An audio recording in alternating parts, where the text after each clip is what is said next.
مساء الفل عليكم.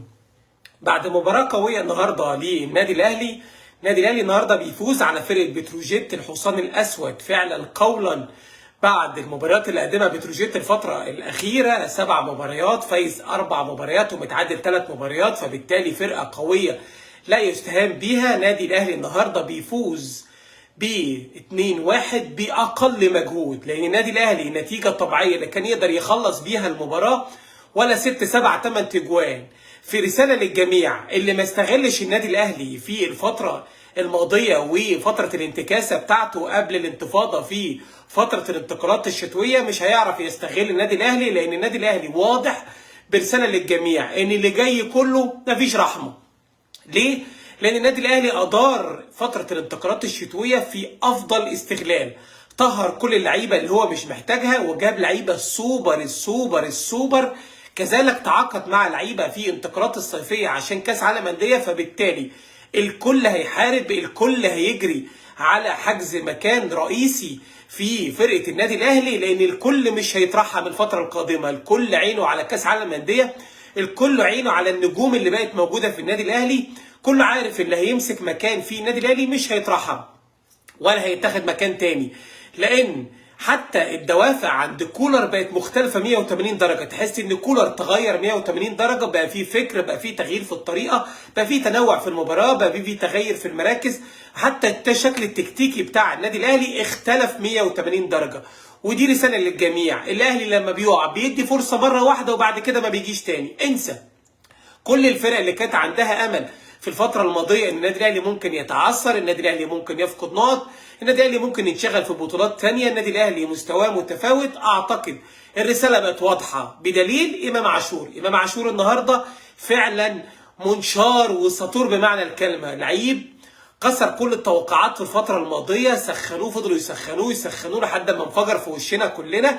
النهارده اللعيب انت بقيت عارف مركزه ايه، لعيب بيلعب مهاجم، لعيب بيلعب جناح، لعيب بيلعب نص ملعب، لعيب بينزل يدافع، لعيب الله اكبر، اللهم لا حسد من عيني يا بعين اي حد، بيعمل كل حاجه.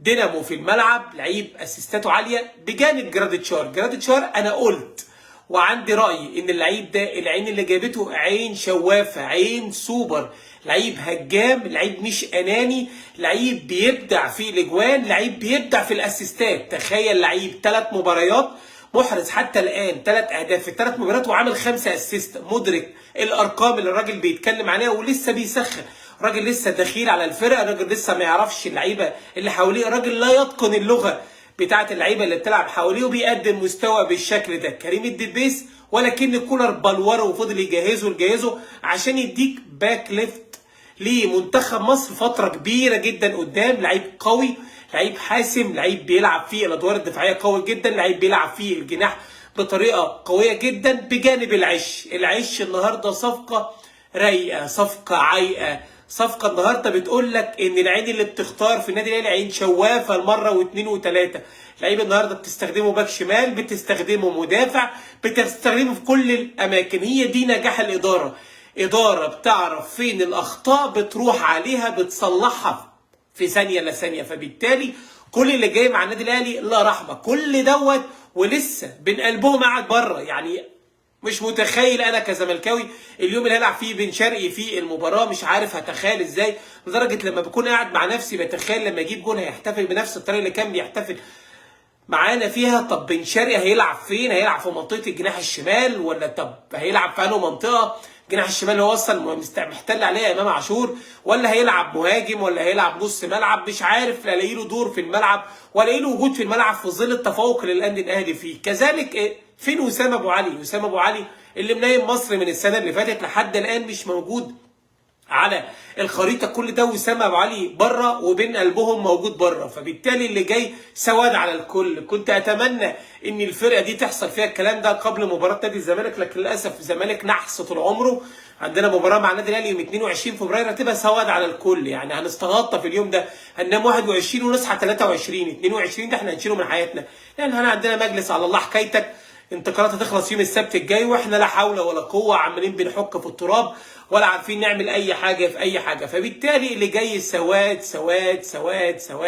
سواد على الكل. بجانب كولر، واضح ان كولر بدا يخرج من الدايره اللي هو موجود فيها، بدا بيدفع بلعيبه شباب ما كناش نسمع عنهم، لعيب اداله فرصه مره واثنين وثلاثه، وانا من اول تكه الثقه اللي نازل بيها اللعيب اسمه محمد عبد الله، لعيب بيلعب برجله الشمال، لعيب ما بيهبش اي حاجه، لعيب عينه حلوه، لعيب جريء، لعيب هيخش في بوتقه نجوم حواليه، فبالتالي لعيب نجم. انت بدل ما انت بتروح تشتري لعيب بملايين، عندك لعيب النهارده جوهره. اعتقد الفتره القادمه هيبقى حدث ولا حرج. كل ده وفي مستشفى موجوده بره في النادي الاهلي، في طاهر مش موجود، خالد عبد الفتاح موجود بره، كوكا كان موجود بره، لعيبه حدث ولا حرج موجوده بره. فبالتالي سواء احمد رضا الوافد الجديد من بتروجيت برضه نفس القصه، كل ده ولسه تريزيجيه ما جاش. يعني تريزيجيه ما جاش لسه، يعني احنا كل ده احنا لسه بنسخن. ثواني يا باشا جاي لك في معلول ده. جاي لك. انا خايف ان انا اتكلم ابدا اتهاجم ان انا بحسد الفرقه، انا لسه بكلمك باخد لك واحده واحده، اصل انا لو حطيته مره واحده في قلبي كده انا قلبي ممكن يقف من الصدمه.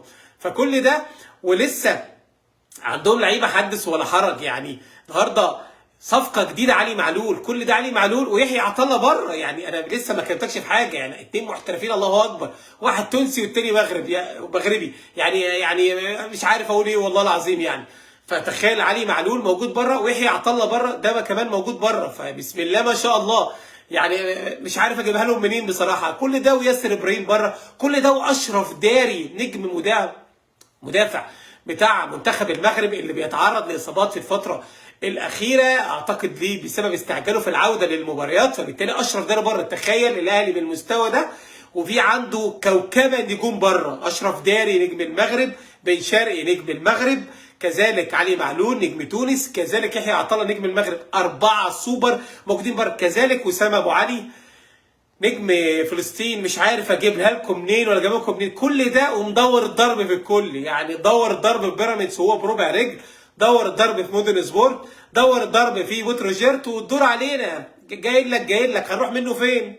ما فيش عندناش امل لا الدوري يتلغى ولا عندنا امل ان تحصل اي حاجه. جايين جالك الموت يا تارك الصلاه. قلت والله وسام ابو علي، قلت والله انا خايف اقول كمان اللي عندي، احس ان انا بحسدكم زياده عن اللزوم. يعني انا بخرج بره المباراه يعني مش عارف، بقعد افكر كده، طب دول بيعملوا كده، انسيابيه كده، ضغط عالي بيعمل كده، الراجل غير التكتيك وبيلعب 3 4 2 1 وبيعمل الكلام ده، كل ده وفي ترسانه نجوم موجوده بره، ترسانه هي دي الاداره الشاطره. كل ده وفي 2 ترس الله اكبر حدث ولا حرج جايين كمان 3 4 شهور، تريزيجيه وحمدي فتحي، ما اعرفش دول هيبقوا موجودين فين، لكن واضح واضح واضح واضح ان النادي الاهلي ناويها، ان اللي جاي سواد، وان اللي جاي ما فيش حد هيترحم، وان اللي جاي الكل هياخد على وشه وهينام، لان النادي الاهلي عينه اعلى من كده. النادي الاهلي فكره افريقيا وفكره الكاس وفكره الرابطه وفكره الكلام الخايب اللي بيحصل ده كلام خايب. النادي الاهلي وافريقيا بالنسبه له افريقيا بقت كلام خايب كمان دلوقتي، لان الفكره حاليا دلوقتي هو كاس عالم للانديه. النادي الاهلي عايز يعمل في شهر 5 و6 يعمل ترسانه نجوم لعيبه تتلحم كلها مع بعضها، فبالتالي يخش على كاس عالم انديه يضيف عليهم عنصر واثنين وثلاثه. ولسه الاهلي بيفكر في مهاجم، ده لسه بيفكر يجيب محمد شريف، ولسه بيفكر في مصطفى محمد، ولسه التقيله زيزو. يعني النادي الاهلي هيرجعنا الايام اليابانيه، للعب اليابانيه والكلام دوت. كنا بننزل باللعيبه اللي هي انجوما وباتيستوتا انجوما وباتيستوتا والناس الحلوه ديت يعني، وتلاقي رونالدو بره ورونالدينيو. بص ناس على الله حكايتك يا بيه، كله ضرب. اي حد بقى انت تتفرج بس، احنا نتفرج، يعني احنا هنتفرج بس. جو بقى احلام واحلام اليقظه. الاتوبيس هيعطل، مش هيعطل يا باشا، الاتوبيس هيولع. النادي ممكن يقفل. يعني احنا محتاجين جلل. طبعا يا ربنا ما يجيب شر، بس محتاجين حاجه جلل، حاجه كبيره، حاجه اصلا ايه هنجيب حجه منين؟ مفيش حجه.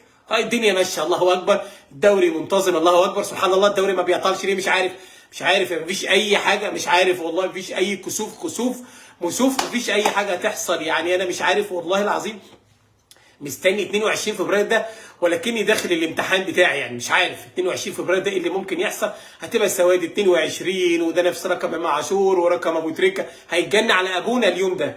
فبالتالي مفيش اي كلام يتقال على النادي الاهلي، ولا يتكلم يقول ده تكتيك وسكسيك وبيكبيك. مفيش لا تكتيك ولا بيكبيك. حط ال 11 نجم هينزل يدوروا الضرب في الكل، اللي جاي كله سواد، كله هيجي على بطنه وهينزل. حتى كولر، قلنا كولر زهد، كولر ريح، كولر بقاله فتره كبيره الدنيا معاه زي الفل، بدا خلاص بقى زهد وخلاص، والحمد لله عملتهم وملايين. وراجل بصراحه بطولات وشغل عالي وكاس عالم للانديه والدنيا زي الفل. انه هيريح بقى، يخرب بيته، حط فيه 2 باور كده، ايه انرجي من اول وجديد.